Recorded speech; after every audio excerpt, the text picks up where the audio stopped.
Hey guys, today we're counting down the top 15 most unusual jobs in the world that you really wouldn't believe actually exist. Let's start with number 15, the professional cuddler. A professional cuddler makes a living giving clients hugs, and believe it or not, people travel from all over the globe to receive cuddle therapy.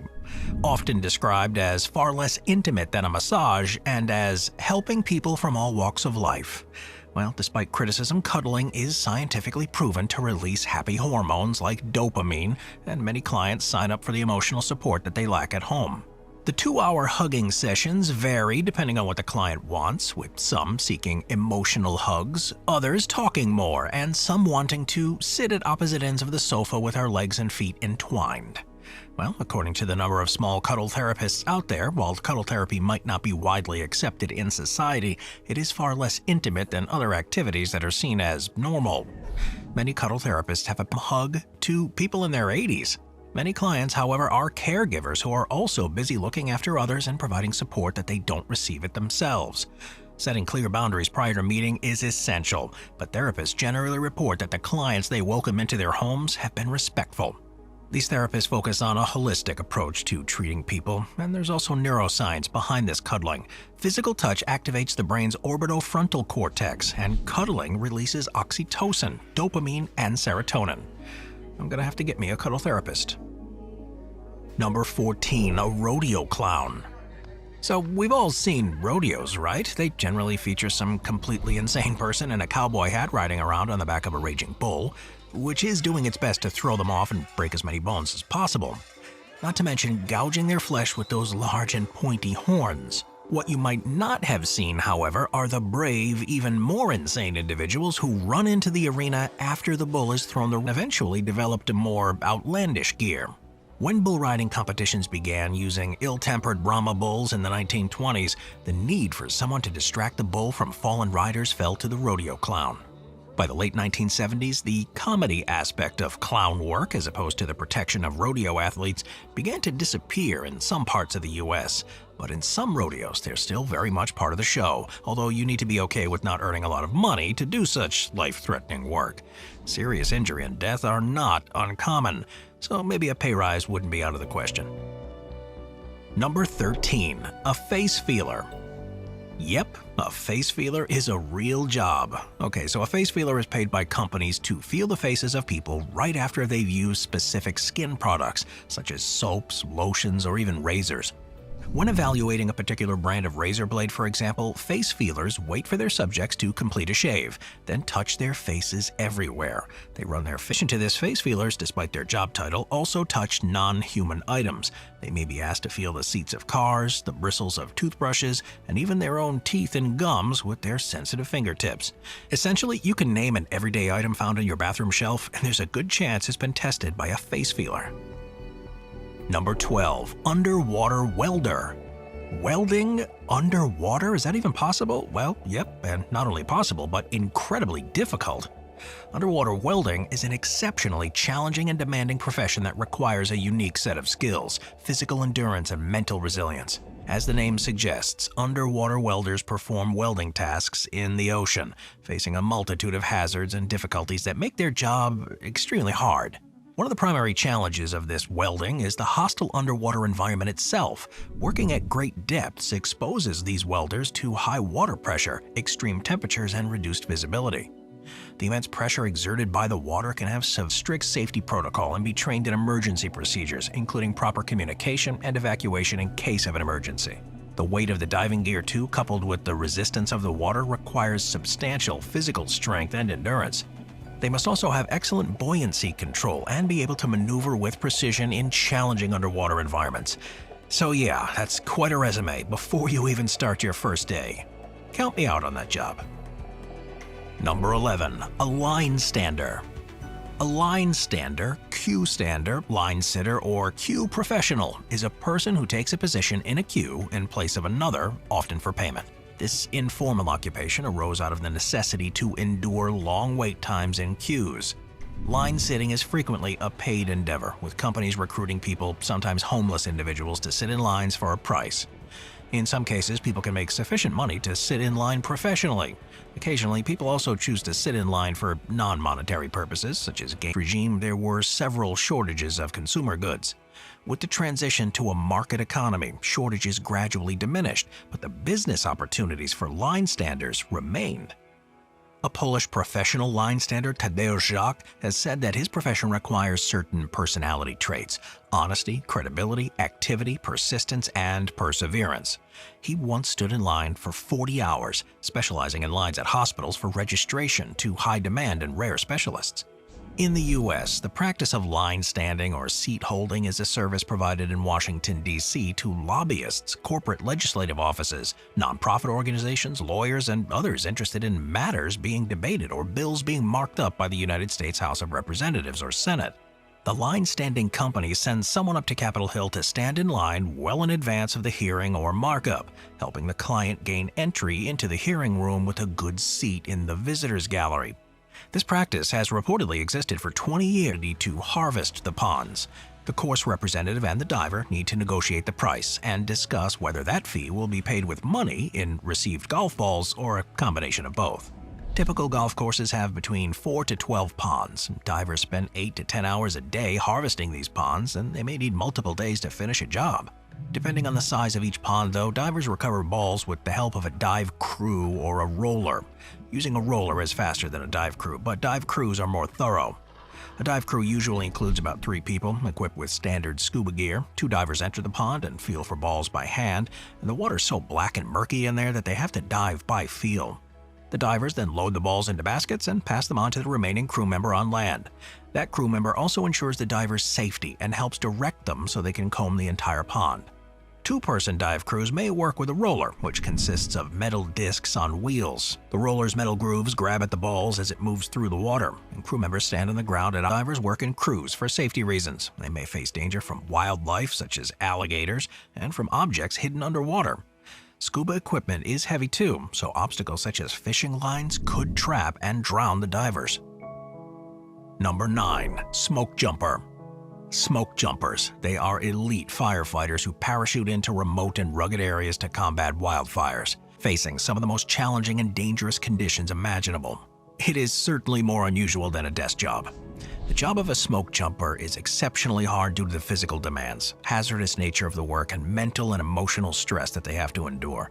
They need exceptional fitness, strength, and stamina to endure grueling tasks associated with firefighting, including carrying heavy gear, hiking through difficult terrains, and working in extreme weather.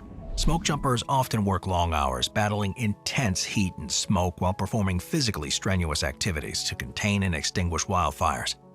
The risk of injury or death from falling trees caused by wildfires, the loss of property, and the impact on communities is significant for these folks. Number 8. A train pusher. So, a train pusher is a worker who pushes people onto mass transportation vehicles at crowded stops during rush hours. A role with a long history in Japan. When pushers were first introduced at Shinjuku Station, they were called passenger arrangement staff and were largely made up of students working part-time. Currently, station staff and part-time workers fill these roles during morning rush hours on many lines. During the run-up to the 1964 Summer Olympics in Tokyo, a special issue of Life magazine described a photograph by Brian Brake showing the Tokyo commuter trains where riders are squashed aboard by white-gloved official pushers. Well, in 1975, Oshiya packed commuters onto rush-hour trains that were filled to an average of 221% of their design capacity. If any other place in the world is likely to have train pushers, it would have to be, but were not well liked due to their reputation as sardine packers. New York City subway pushers are depicted in the 1941 biographical movie Sergeant York. George Tobias plays the character Pusher Ross, a soldier from New York City who explains his nickname to Alvin York. He got it because he pushes passengers onto crowded subway cars during rush hours. The story takes place during World War I, establishing that Pusher was a subway pusher in New York City prior to 1918. Additionally, in the Bugs Bunny cartoon Hurdy-Gurdy Hare, Bugs dons a conductor cap and pushes a gorilla while saying, "Push in, plenty of room in the center of the car." He pauses to tell the audience, "I used to work on the shuttle from Times Square to Grand Central." Moving on to number 7, an alpinist. Alpinism, or the art of climbing mountains, is widely regarded as one of the most challenging and demanding professions in the world. It's also a seriously unusual way to make a living. It requires a unique combination of physical fitness and stamina are paramount to overcoming those obstacles as an alpinist. The mental challenges, too, are just as immense as the physical ones. They often spend weeks or even months in isolated and hostile environments, cut off from the comfort and safety of civilization. Constant exposure to such risks as avalanches, rockfalls, and extreme cold requires great mental strength to stay calm and composed. But what would a cool head do if they didn't have the necessary skill? Technical expertise is critical for alpinists. They need to have a deep understanding of mountaineering techniques, including rope management, ice climbing, rock climbing, and navigation. The ability to assess the stability of snow and ice, read weather patterns, and plan out routes is vital for their survival. The inherent risks of falling, getting trapped, or encountering hazardous conditions are ever present. Alpinists face the constant threat of injury or even death, often witnessing the perils of their profession firsthand. They must be prepared for emergency situations, carry specialized equipment, and be skilled in rescue. Most of the people hired to perform the act of professional mourning were women. Men were deemed unfit for this because they were supposed to be strong and leaders of the family, unwilling to show any sort of raw emotion like grief. For women, however, it was socially acceptable to express grief, which was important when mourning a body in terms of religion. Additionally, in a world full of jobs solely made for men, it gave women a sense of pride that they could earn money in some way. Mourners were also seen as a sign of wealth. The more wailers and mourners that followed a casket, the more respected the deceased was in society. But professional mourners aren't simply a relic of the past. Chinese professional mourners in particular have survived dramatic cultural shifts, such as the Cultural Revolution, though not without adjusting to the times. For example, in an interview published in 2009, one professional mourner recounted how, after the proclamation of the People's Republic of China, he and his troupe began playing revolutionary songs like "The Sky in the Communist Regions is Brighter" during funerals. In fact, some cult, including any potential tips. Number 5. A snake milker. So, a snake milker is a type of herpetologist, which in turn is a type of zoologist. People who work in this highly specialized area extract venom from snakes and other reptiles that produce venom, which could cause illness and death. They are especially trained in handling these sensitive and protected animals, which often have legal protections. Becoming a snake milker requires many years of education. There are two main purposes for the extraction of venom. The first is for research. Scientists may look for specific genetic markers or attributes to the venom to test in various medical applications. Treatments and cures often come from the most surprising places, specifically venoms that have been used to treat blood clots, combat blood pressure, and reduce heart attack risk. The second main reason for extracting venom is for emergency procedures. When bitten by a snake, a patient could have just a couple hours to live without treatment. Snake milkers remove the venom so that the medical profession, small and niche area with little actual data. Although we do know that they do spend their time tending to snakes, extracting venom and freeze-drying it for sale to researchers, hospitals, animal charities, and anyone else who might have a legal and genuine requirement for the snake venom. Number 4. Extreme weather photographer. The job of an extreme weather photographer is an exceptionally hard and an exceptionally unusual career path due to the risks involved, the need for specialized skills and equipment, and the need for mental demands of working in extreme conditions. Photographers often find themselves in close proximity to powerful storms, hurricanes, tornadoes, or even blizzards.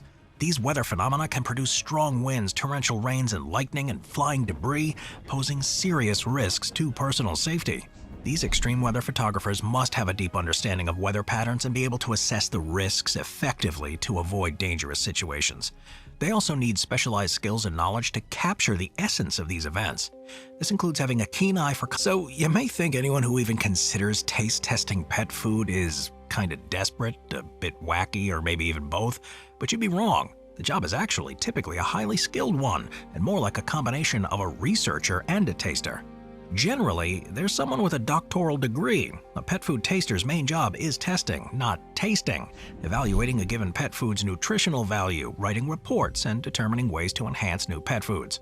Still, at some point, they have to get down to the business of sampling it. Before digging into a bowl full of pet food, the taster first critically appraises its smell. While many animals just wolf down their food, appearing to pay no attention or mind to the smell or taste, its smell is actually one reason why they like it. Additionally, pet owners are pretty picky about a pet food's odor. Who wants their house to reek of fish or liver? Well, after evaluating the smell, it's time for the pet food taster to nibble that kibble. As with all other food tasting, testers evaluate its flavor, texture, and consistency. Maybe you just need a new career path. Number 2. Volcano Explorer.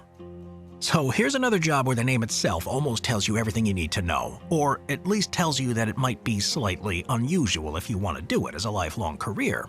Volcano exploration is an incredibly challenging and hazardous endeavor that requires researchers to venture into the heart of some of Earth's most volatile and unpredictable environments. And if anything's unpredictable, it's volcanoes. They can have sudden and violent eruptions, releasing ash, lava, gases, and pyroclastic flows. These hazardous materials can cause severe burns, respiratory problems, and physical injuries, so volcano explorers must be constantly aware of their surroundings. This volcano exploration also requires immense physical stamina and endurance. Researchers often have to hike through challenging terrains including rugged landscapes, steep slopes, and loose volcanic debris. And carrying heavy equipment such as monitoring devices and scientific instruments adds to the physical demands of this job. So, the groom of the stool was the most intimate of an English monarch's courtiers, initially responsible for assisting the king in excretion and hygiene. Yep, that's right, they stood next to the king while he pooped. But it really wasn't necessarily a bad job to have. Unusual, yeah, but not bad. In fact, it had a lot of perks. The physical intimacy of the role naturally led to becoming a man in whom much confidence was placed by his royal master, and with whom many royal secrets were shared as a matter of course.